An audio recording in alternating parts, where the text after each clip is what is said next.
নমস্কার। আজকে মধ্যপ্রদেশ ভবনে আমাদের জলশক্তি মন্ত্রী আরসি পাটনের সঙ্গে সাক্ষাৎকার, অত্যন্ত গুরুত্বপূর্ণ বিষয় নিয়ে আলোচনা। দুর্গাপুর সহ সারা বাংলার যে দামোদর নদীতে ড্রেজিং, বিশেষ করে দুর্গাপুরে দামোদর নদীর উপরে দীর্ঘদিন ধরে আমরা আন্দোলন করছি, লড়াই করেছি, বহুবার ছেড়ে দিয়েছি ড্রেজিংকে তাড়াতাড়ি করার জন্য। আর জলশক্তি মন্ত্রী সাহেবকে চিঠি দিয়ে পরে দ্রুত যেন সমাধান হয়, তাড়াতাড়ি কাজ যেন শুরু হয়। দুর্গাপুরে জল কষ্ট আছে, মানুষ ড্রেজিং হয়ে যায়। দুর্গাপুরে সার্বিকভাবে যে ইন্ডাস্ট্রি আসছে, সেমিকন্ডাক্টর ইউনিট আসছে, সর্বত্র জলের ক্ষেত্রে সুবিধা হবে এবং দুর্গাপুর মানুষের আর কোনো জল কষ্ট হবে না। সঙ্গে সঙ্গে ইন্ডাস্ট্রি সুবিধা এবং সামান্য জল হলেই যে বন্যা হয়ে যায় এবং সামান্য বৃষ্টি না হলে যে খরা হয়ে যায়, এই যে অবস্থা ছিল, দুর্গাপুর দামোদর ঘাটকে ড্রেজিং করার জন্য চিঠি দেওয়া আগেও দিয়েছি, আজও দিলাম।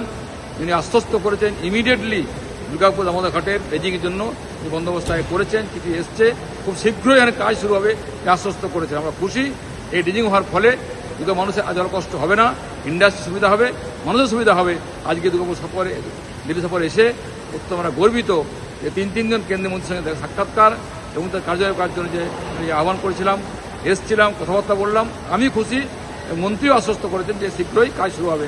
ধন্যবাদ জানাচ্ছি মন্ত্রীমশাইকে, ধন্যবাদ সুকান্ত মজুমদারকে, তিনি এই কাজ করে দিয়েছেন বলেই আমরা এই কাজটা করতে পারলাম। ধন্যবাদ।